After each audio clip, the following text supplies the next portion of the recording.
অবশ্যই কোনো না কোনো হিকমত আছে। আল্লাহ রাব্বুল আলামিন এই হিকমতটা পালন করেছেন।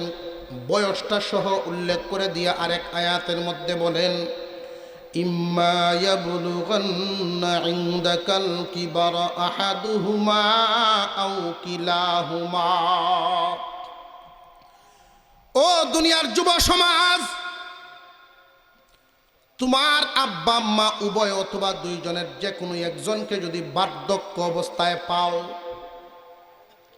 বার্ধক্য অবস্থায় যদি একজনকে তোমরা পাও রে, সবাই পায় না, এই কপাল সবার হয় না।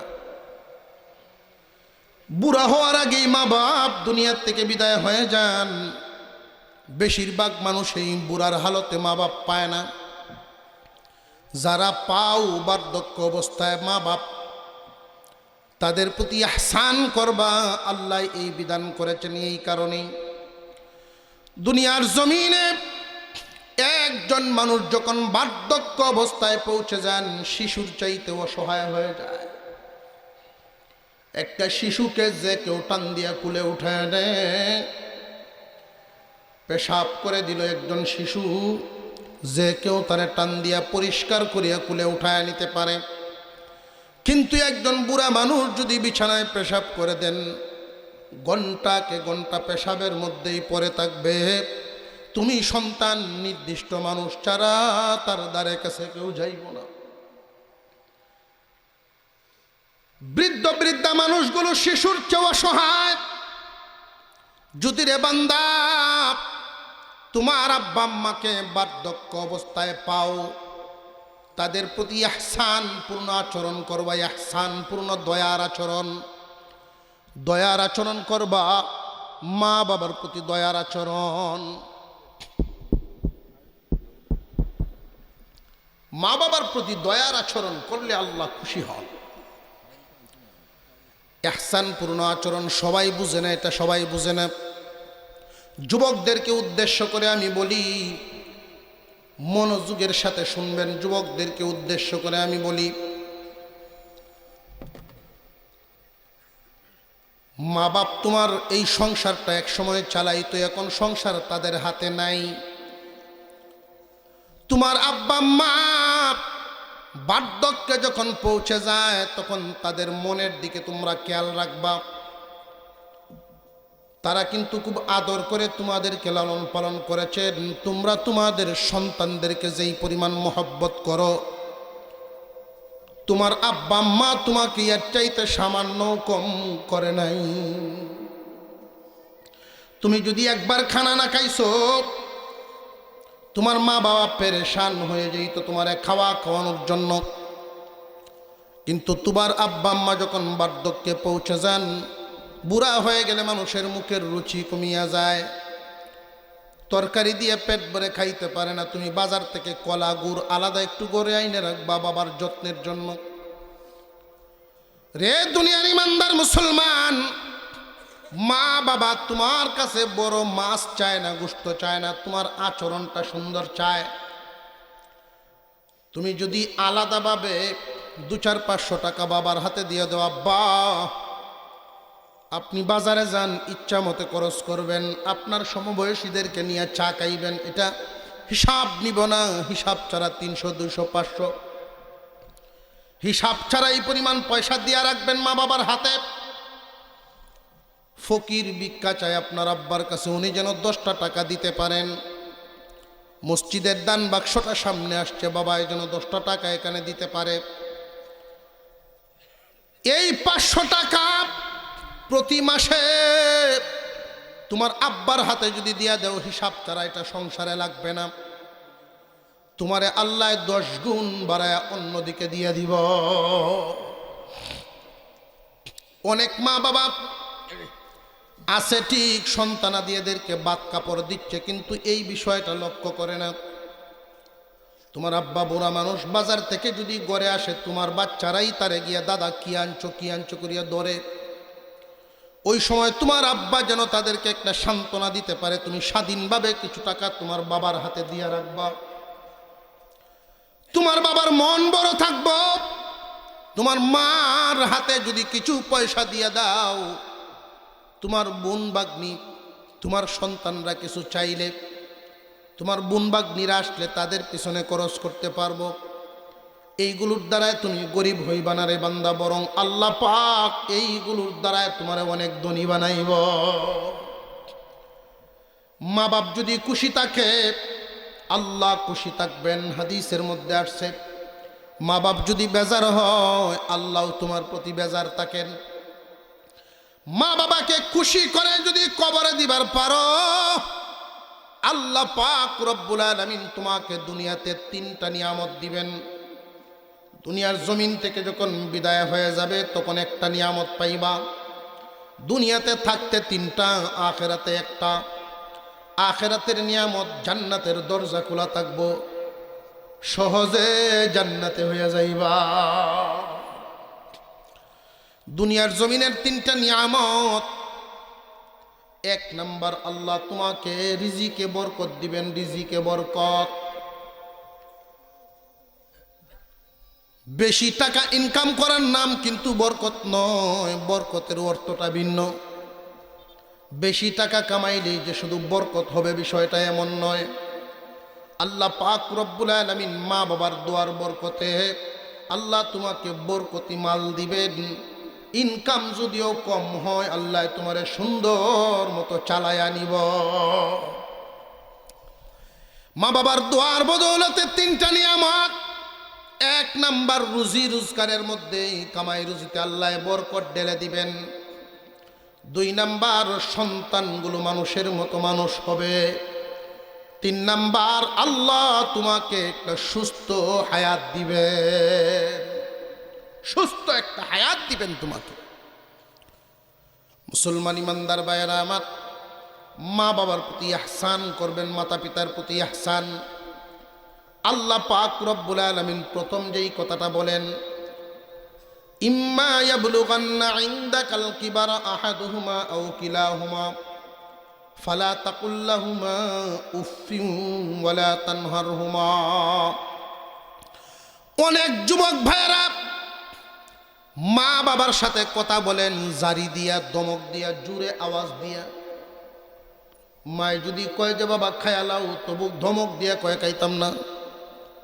মা বাবার সাথে যুবকরা রক্তের গরমে চক্ষু রাঙ্গায়া কথা কয়, উঁচা আওয়াজে কথা কয়। আল্লাহ নিষেধ করেছেন কোরআনে, সাবধান, মা বাবার সাথে দমকের সুরে তাদেরকে বিরক্তির আওয়াজে কথা বলবা না। মা বাবার সাথে যদি কথা বলো সম্মান সূচক ভাষায় কথা বলবা। মা বাপ যদি মনের দিক থেকে তোমার প্রতি খুশি হয়ে যায় রে বান্দা, আল্লাহ তোমার প্রতি খুশি হয়ে যাবেন। আর আল্লাহ যদি খুশি হয়ে যায় তোমার চাইতে সুখী মানুষ জমিনের উপরে থাকবে না। মা বাপ যদি খুশি থাকেন আল্লাহ তোমার প্রতি আল্লাহ বরকত ঢেলে দিবেন।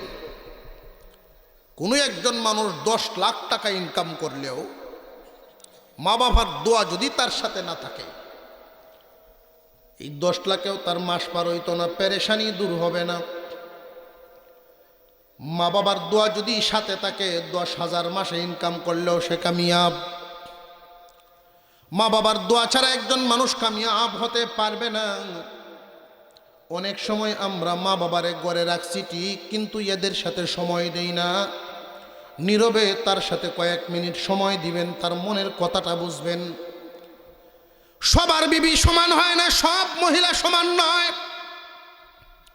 আপনার আব্বা আম্মা ঘরের মধ্যে আছেন, তাদের সাথে আপনার বিবি কোন ধরনের আচরণ করে এটা তো আপনি দেখেন না, জানেন না। মাঝে মাঝে এদের সাথে আলাদা সময় দিয়ে তাদের মনের খোঁজখবর নেওয়া দরকার। রে ভাই, মা এবং বাবা শত দুঃখ বুকের মধ্যে চাপায়া রাখে, আপনার কাছে বলে না এই কারণে যে সংসারে ঝামেলা হবে, ঝগড়া হবে। নীরবে মাঝে মাঝে মা বাবার কাছ থেকে তাদের দুঃখ কষ্টটা শুনবেন, উপযুক্ত ব্যবস্থা নিবেন। 2-1 ব্যবস্থা নিলেই দেখবেন ঠিক হয়ে গেছে।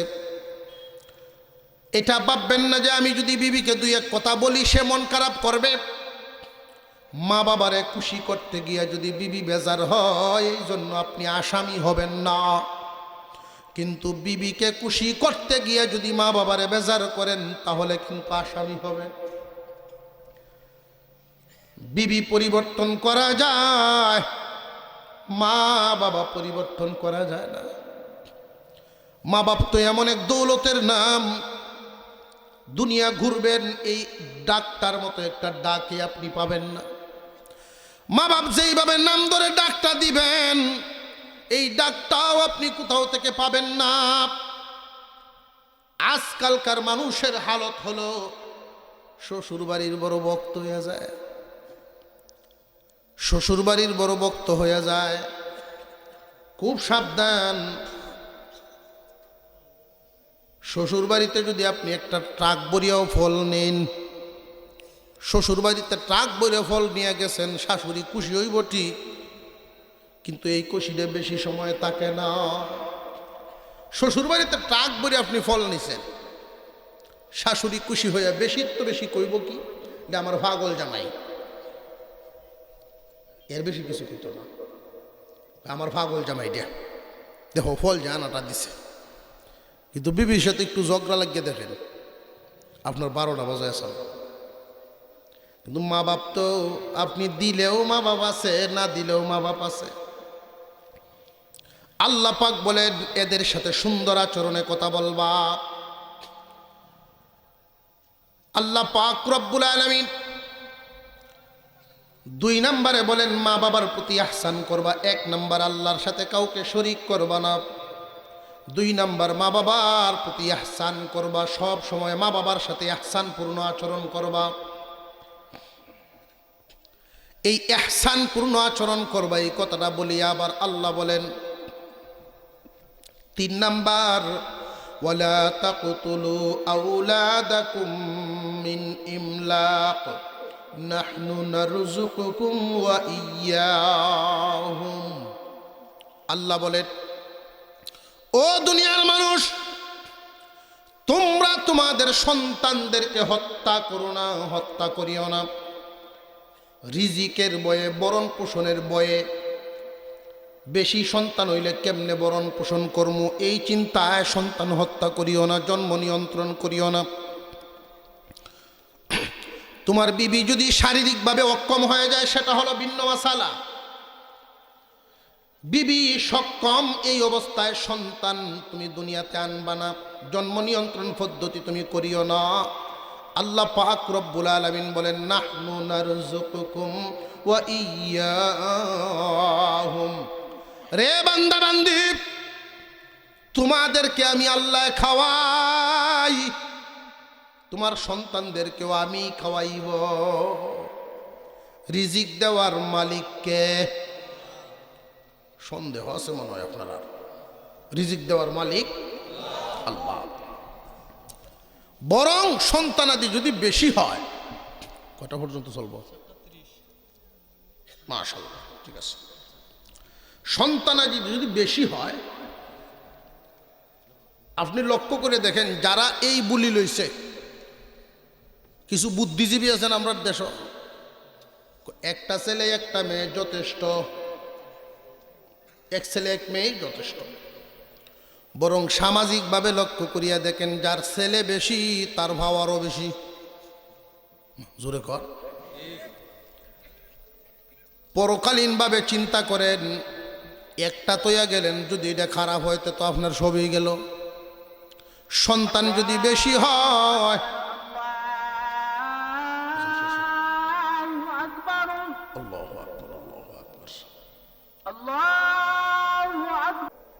এই আমলটা যদি সারা জীবন ধরে রাখতে পারেন, সারা জীবন যদি আমলটা করে যেতে পারেন, ইমানের সাথে মৌত হবে, ইমানের সাথে মৌত হবে। নবীজি বলেন তার জন্য সুপারিশ করা আমার উপরে ওয়াজিব। নবীজি যেহেতু বলছেন তার জন্য সুপারিশ করা আমার উপরে ওয়াজিব, এই কথার দ্বারা ইমানের মৌতের ইঙ্গিত আছে। কথা বুঝে আসতেছে আপনাদের? আমরা তো আমল করি ঠিক, স্থায়ীভাবে ধারাবাহিকভাবে কোনো আমল মজবুতির সাথে ধরে রাখি না। সব বাসমান, সামনে পড়ছে করলাম, মোহব্বত নাই দিলে। যে কোনো একটা আমল আপনি মহব্বতের সাথে করবেন, এটা কোনো সময় ছুটে গেলে আফসোস যেন হয়। মহব্বতের সাথে করবেন। আল্লাহ পাক বলেন সন্তান হত্যা করো না রিজিকের ভয়ে। এই কামটি আছে, অনেক স্লোগান আছে, একটা ছেলে একটা মেয়ে যথেষ্ট, এমন আছে না নাই?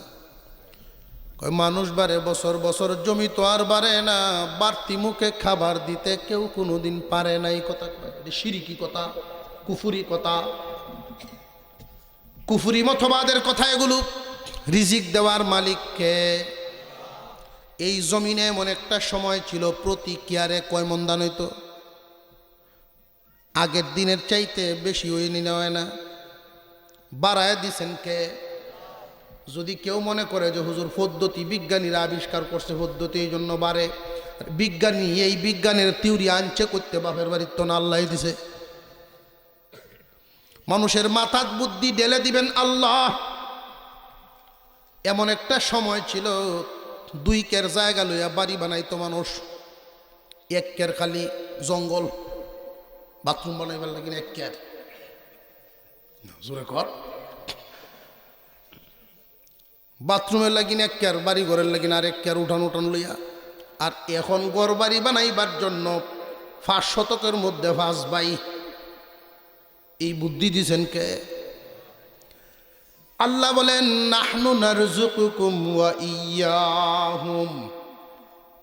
সন্তান হত্যা করো না রিজিকের ভয়ে, তোমাদেরকে আমি আল্লাহ খাওয়াই, তারারেও আমি খাওয়াইব। রিজিক দেওয়ার মালিককে। সন্তান হত্যা করে মানুষ, তাফসীরওয়ালায় লিখেন 1 নাম্বার আরবের যুগের মানুষগুলো যারা জিন্দা শিশু কবর দিয়া দিত একটা সূরত। 2 নাম্বার জন্ম নিয়ন্ত্রণের মাধ্যমে মানুষ সন্তান হত্যা করে ফেলে। অনেক মানুষ অনেক নাফরমান, বিবির গর্ভে বাচ্চা এসে গেছে, ডাক্তারের কাছে নিয়ে এই বাচ্চা নষ্ট করায় ফেলতেছে। এমন নাফরমানও আছে না নাই? কিয়ামতের দিন তুমি তো মার্ডার মামলার আসামি হইবা। খুব সাবধান, রিজিকের ভয়ে সন্তান হত্যা করো না। অনেক কারগুজারি আমরা শুনছি জীবনে। আমার এক বন্ধু মানুষ, সে আমার কাছে একদিন বলছে, ভাইজান একটা কথা শোনায় রাখি, আমার একটা মেয়ে প্রথম বাচ্চাটা যখন হয়, মনে মনে নিয়ত করে ফেলছিলাম যে বাচ্চা নষ্ট করে ফেলি। আল্লাহর মেহেরবানি, আল্লাহ রহম করেছেন, নষ্ট করি নাই। মেয়ে সন্তান জন্ম নিয়েছিল। এই মেয়ে এই বছর দাওরায়ে হাদিস পড়ে। সে কান্দে আর বলে, আমি কি জানতাম যে এইভাবে আল্লাহ লেখা রাখছে। তার উসিলা এখন আলেমার বাবা আমি, যদি নষ্ট করতাম মার্ডার মামলার আসামি হইতাম, এই নিয়ামত থেকে তো বঞ্চিত হয়ে যাইতাম। তোমার কোন সন্তান দুনিয়াতে কোন জায়গায় দখল করবে তোমার জানা নাই। এই জন্য সন্তান আশা বাধা দিও না। আল্লাহ রিজিকের ব্যবস্থা তোমারে যেমনে খাওয়ায়, আল্লাহ তারারে ওইভাবেই খাওয়াইব। বরং এটা কেমনে হয় সুরতটা, বেটার এক ছেলে কথা শুনে না তেমন একটা, সহায় সম্পত্তি আছে ঠিকই, পড়াশোনা করে কোনো কামও লাগে না। তো ফারার এক মুরব্বীর কাছে গেছে, চাচা আপনার নাতির হলে খুব বিপদে আছি, তো বুদ্ধি শুদ্ধি দেন, এ তো কামদুম করে না। চাচায় বুদ্ধি দিয়ে দিছে, এরকে বিয়া করায় না যা। চাচা এটা কি কইলেন আপনি? হে রে, ওই চুল কাটার পয়সা আমি দেওয়ান লাগে, এমনকি বিয়া করাই নিতাম। তুই আইসো আমার এনে বুদ্ধি নিতে, বুদ্ধি দিলাম, বুঝে হইলে নিবে, বুদ্ধি নইলে আমারটা আমার দেওয়া যায় যা।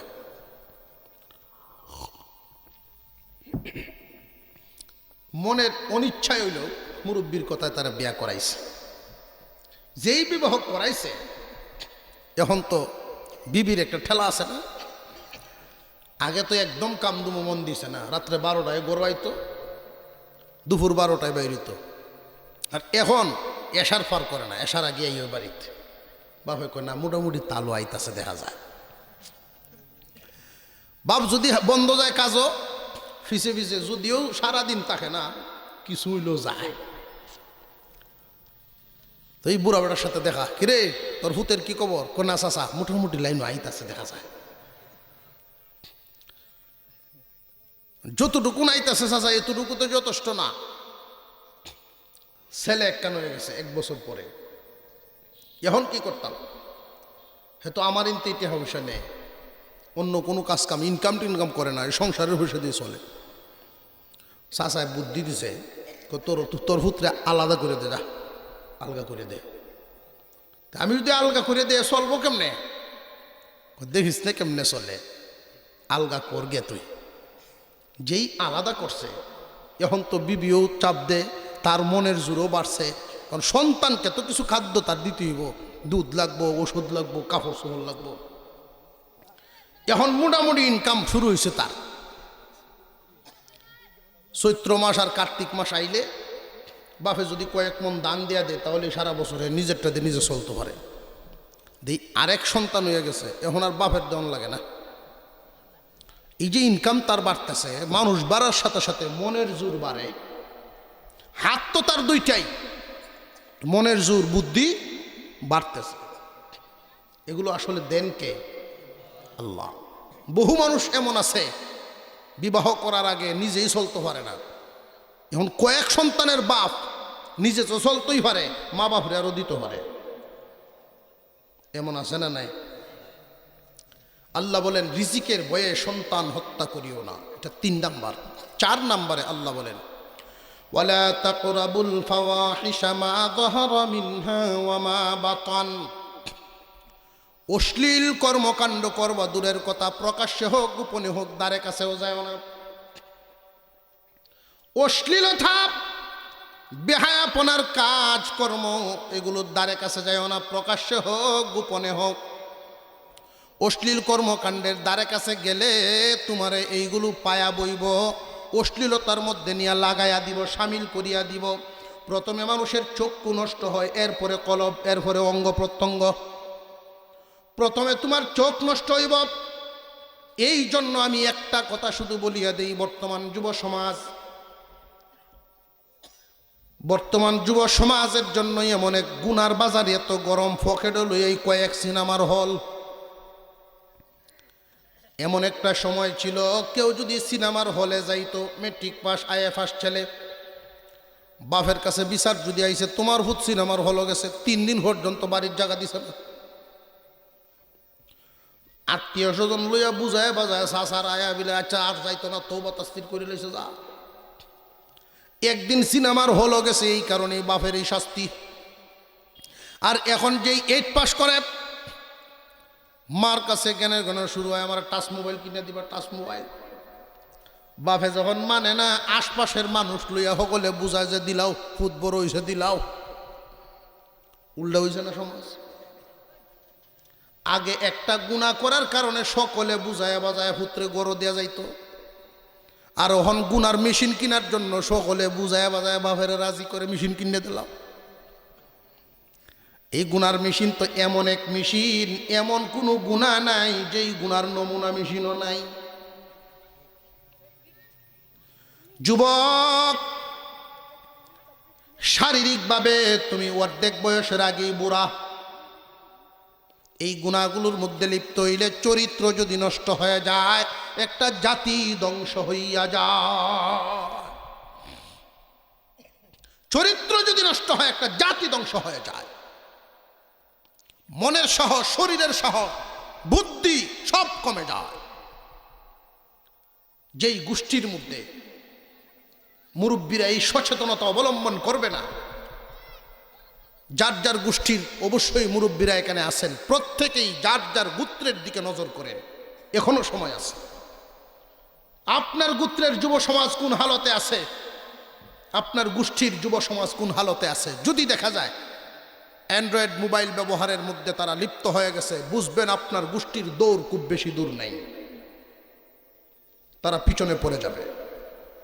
আপনি থাকবেন না, দেখবেন না, কয়েক সিঁড়ির মধ্যেই এরা হুচট খেয়ে নিভে যাবে সব। আর এখনো যদি কন্ট্রোল করতে পারেন, এদের দৌড় অনেক দূর আগাবে। অশ্লীল কর্মকাণ্ড করবা দূরের কথা, দ্বারে কাছেও যাইও না। অশ্লীল কর্মকাণ্ডের মধ্যে আরেকটা আছে বর্তমান সমাজের মধ্যে, এই কথাটাও বলিয়া দেই। সমাজের মানুষ জানে স্বামী স্ত্রীর সংসার করে, আসলে তারা স্বামী স্ত্রী নয়, আত্মীয় স্বজন সকলে মিলিয়া বিয়েই করায়া দিয়েছিল, সংসার পাতায়া দিছিল। কিন্তু শয়তানের দুকায় পরে রাগের মাথায় তালাক দিয়া দামা সাফা দিয়া লইয়া খায়। এমন সংসার প্রত্যেক গ্রামে 2-4টা খুঁজলে পাওয়া যায়, আছে না নাই?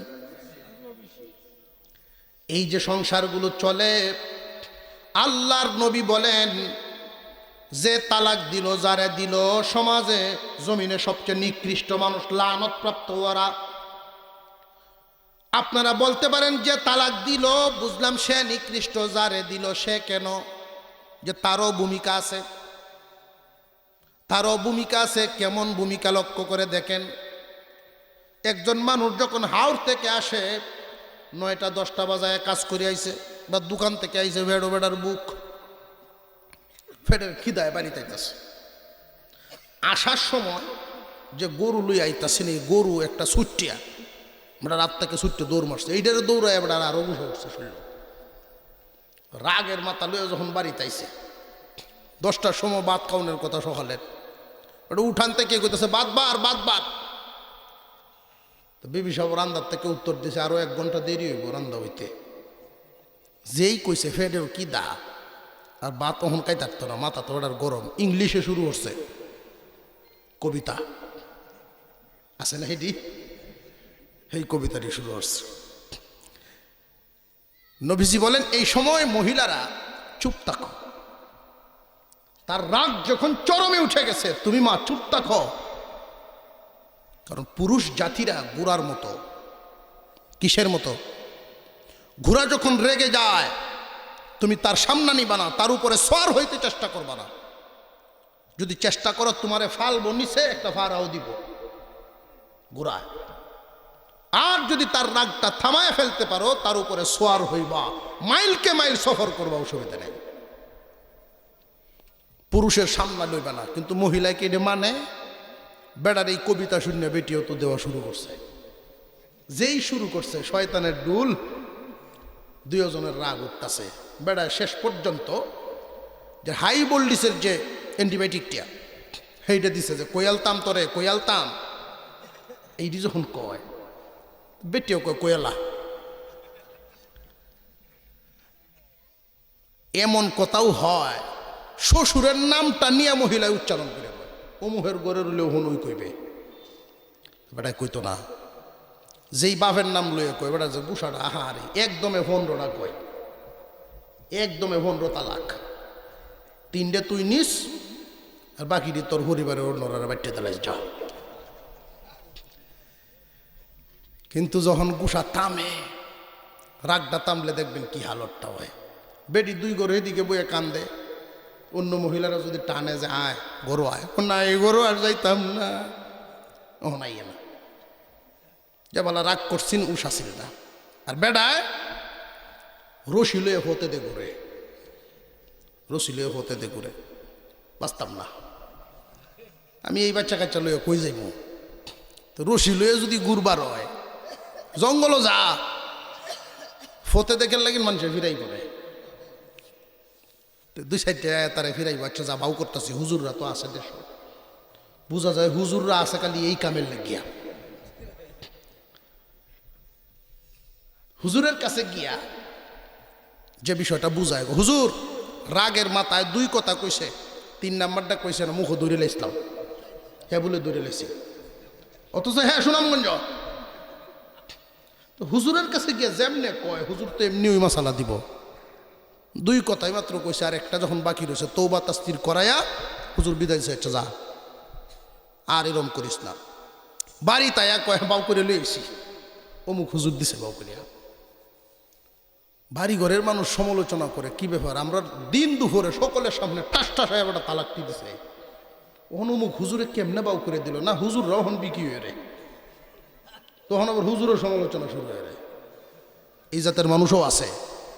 আরে হুজুর তো যেমনে শুনছেন এমনি ফতোয়া দিছে, হুজুরের দোষ কি? হুজুরকে নিজের ফোহেড তো কিছু দিব করিয়া। দোষী হইল যে কইয়া মাধ্যম, এই জন্য এই জাতীয় কাজের মধ্যে তুমি সহযোগিতা করতে যাও না, মিথ্যার আশ্রয় নিও না। মিথ্যার আশ্রয় নিয়া সারা জিন্দিগি বর্জে ধামাচাপা দিয়ে সংসার করতেছ, যতবার মিলন ততবার জিনা, যতটা সন্তান ততটা হারাম। এই সমস্ত নাজায়েজ সন্তানরাই সরাসরি ঠিক না, ইমামে আজম বলেন এই জাতের সন্তানরাই ইসলামের বিরোধিতা করে, আলেম ওলামাদের বিরোধিতা করে, ভালো মানুষের বিরুদ্ধে কথা বলে। এই সমস্ত সন্তানরা যাদের গোড়ালিতে সমস্যা হয়ে যায়, অশ্লীল কর্মকাণ্ড করবা দূরের কথা, দ্বারে কাছেও যাইও না। 4 নাম্বার 5 নম্বরে ওয়ালা তাকতুলু আওলাদাকুম মিন ইমলাক নাহনু নারযুকুকুম ওয়া ইয়্যাহুম ওয়ালা তাকরাবুল ফাওয়াহিশা মা যাহারা মিনহা ওয়া মা বাতান ওয়ালা তাকতুলুন নাফসাল্লাতী হারামাল্লাহু ইল্লা বিল হক। অন্যায়ভাবে মানুষ হত্যা করো না। যেহেতু আল্লাহ বলছেন অন্যায়ভাবে মানুষ হত্যা করা যাবে না, তাহলে ন্যায়ভাবে তো জায়েজ আছে। অন্যায়ভাবে যেহেতু করণ যাইতো না, ন্যায়ভাবে তো করণ যাইব। মুফাসসিরিনে কেরাম বলেন হ্যাঁ, ন্যায়ভাবে করণ জায়েজ। 3টা সূরত আছে। 1 নাম্বার, কেউ যদি খুন করে, খুনের বদলা খুন। 2 নাম্বার, কেউ যদি মুরতাদ হইয়া যায় তারে খুন করা। 3টা সূরত আছে। 3 সূরতে মানুষকে মানুষ খুন করতে পারে। আল্লাহ পাক রব্বুল আলামিন এই যে বিধান দিলেন কুরআনুল কারীমের ভিতরে, এই বিধানটা নিয়ে আবার নাস্তিকরা সমালোচনা করে। কেতালের ব্যাপারে নাস্তিকরা সমালোচনা করে। জানিয়ে রাখবেন কোরআনের এই বিধানগুলো দেওয়ার কারণ, মুরতাদ যদি হয়ে যায়, মার্ডার যদি করিয়া ফেলে, ওই মানুষগুলো কখনোই সমাজে বেঁচে থাকার মতো নয়। 3 নাম্বার পদ্ধতি, বিয়ে করার পরে যদি কেউ জিনা করে, বৈধ বিবি আছে, তুমি অবৈধ কাজ করলা কেন? 1 নাম্বার খুনের বদলা খুন। 2 নাম্বার মুরতাদ হয়ে গেলে। 3 নাম্বার বিবাহ শাদী করার পরে বৈধ বিবি আছে, এরপরেও তুমি জিনা কেন করলা? তোমার মার্ডার মামলা তোমার বিরুদ্ধে, দুনিয়ায় বেঁচে থাকার অধিকার তোমার নাই। আপনারা বলতে পারেন কোরআনে যে এই আইনটা করলো, বিধর্মীরা সমালোচনা করে, কিন্তু আসল বিষয়টা ওরা বুঝে না। এই যে 3টা, এটা হলো বডির জন্য ক্যান্সার। কোনো একটা আঙ্গুলে যদি ক্যান্সার দেখা দেয়, ডাক্তাররা বলবে আঙুলটা কেটে ফেলে দাও, আর না হয় সারা বডি আক্রান্ত হতে পারে।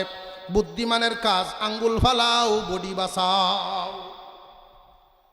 পুরা সমাজটা মিলে একটা বডি, মানব সমাজ একটা বডি। এই বডিতে যদি এই জাতের ক্যান্সার দেখা দেয়, মুরতাদ হয়ে যায়, কাফের হয়ে যায়, কাফের মুরতাদ হয়ে গেল, খুনি হয়ে গেল, অথবা জিনাকুর হয়ে গেল বিবাহের পরে, এই জাতীয় ওই একটা মানুষকে যদি সাজা দাও, তাহলে এই জাতের ক্যান্সার পুরা সমাজ থেকে দূর হয়ে যাবে, পুরা সমাজ রক্ষা পাওয়া যাইব। বৈধভাবে খুন করা যায়, তবে এই খুন করবে কে?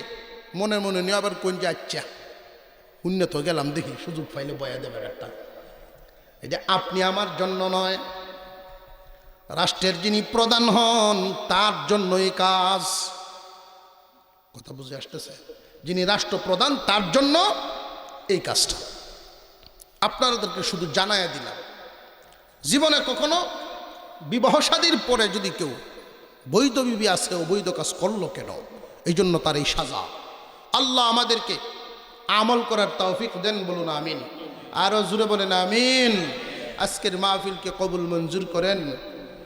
ওয়া আখিরু দাওয়ানা আনিল হামদুলিল্লাহি রাব্বিল আলামিন। আসসালামু আলাইকুম ওয়া রাহমাতুল্লাহি ওয়া বারাকাতুহু।